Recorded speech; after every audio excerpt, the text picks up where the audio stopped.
অর্থাৎ হামলা পাল্টা হামলা, আর এরই মধ্যে শ্রীলঙ্কার উপকূলে ইরানের যুদ্ধজাহাজকে ধ্বংস করে দিল আমেরিকা।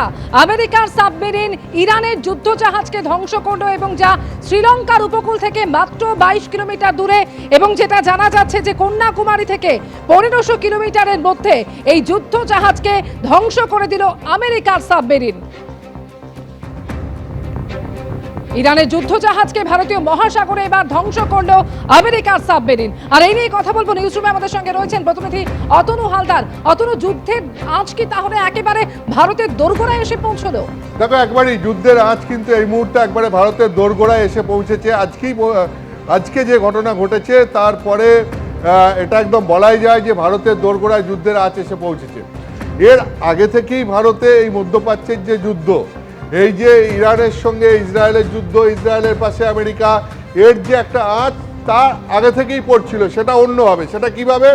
সেটা হচ্ছে বহু ভারতীয় যারা কর্মসূত্রে বা বিভিন্ন কারণে মধ্যপ্রাচ্যের বিভিন্ন দেশে, কোথাও দুবাই, কখনো আবুধাবি, কখনো দোহা, সেখানে তারা গেছেন এবং তারা গিয়ে আটকে পড়েছেন, বা সেখানে যারা অস্থায়ীভাবে বসবাস করেন ভারতীয়রা, তারাও রীতিমতো আশঙ্কার মধ্যে রয়েছেন। কারণ এই মুহূর্তে যে পরিস্থিতি মধ্যপ্রাচ্যে তৈরি হয়েছে, তাতে যে সমস্ত ভারতীয়রা সেখানে আটকে পড়েছেন বা যে সমস্ত ভারতীয়রা সেখানে বসবাস করেন, তারা প্রত্যেকে রীতিমতো আশঙ্কার মধ্যে রয়েছেন। ফলে প্রভাব আগেই পড়েছিল, কিন্তু এবারে যেটা প্রভাব পড়লো, এটা একবারে সরাসরি যুদ্ধের আঁচ এসে পড়লো বলা যায়। কেন বলছি? সেটা হচ্ছে যে ইরানের একটি যুদ্ধজাহাজকে আজকে ভারতীয় উপকূলের 1500 কিলোমিটারের মধ্যে আমেরিকার সাবমেরিন ধ্বংস করে দিয়েছে। এই যুদ্ধজাহাজটি, যেটার নাম হচ্ছে আইরিস দিনা, 2021 সালে ইরানে এই যুদ্ধজাহাজটা তৈরি হয়। অত্যাধুনিক যুদ্ধজাহাজ।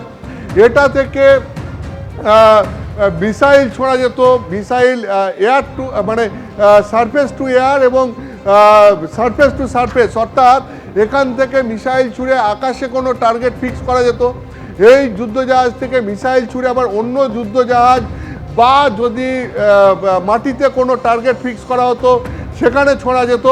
অত্যাধুনিক যুদ্ধজাহাজ ছিল এটা, এবং ইরানে এই যুদ্ধজাহাজটা তৈরি হয়েছিল 2021 সালে। এই যুদ্ধজাহাজটা এসেছিল আসলে ভারতে কেন এসেছিল? তার কারণ ভারতীয় নৌবাহিনী প্রত্যেক 2 বছর অন্তর একটা করে যৌথ মহড়ার ব্যবস্থা করে, যেখানে পৃথিবীর প্রায় 70টারও বেশি দেশ অংশ নেয়। মিলন 2026 এইবারে সেই যৌথ মহড়ার নাম ছিল, যেখানে প্রায় 70টারও বেশি দেশ এখানে অংশ নিয়েছিল। তার মধ্যে ইরানের এই যুদ্ধজাহাজ আইরিস দিনাও ছিল। এই ফেব্রুয়ারি মাসের শেষ সপ্তাহে এই মহড়া শেষ হয়েছে।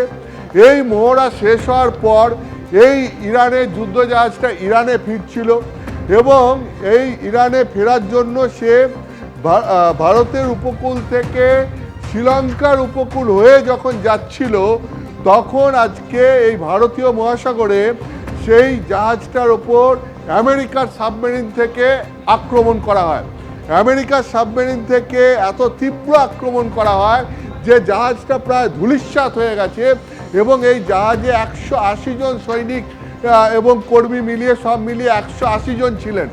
এদের মধ্যে শ্রীলঙ্কার নৌবাহিনী তারা 32 জনকে আহত অবস্থায় উদ্ধার করতে পেরেছে।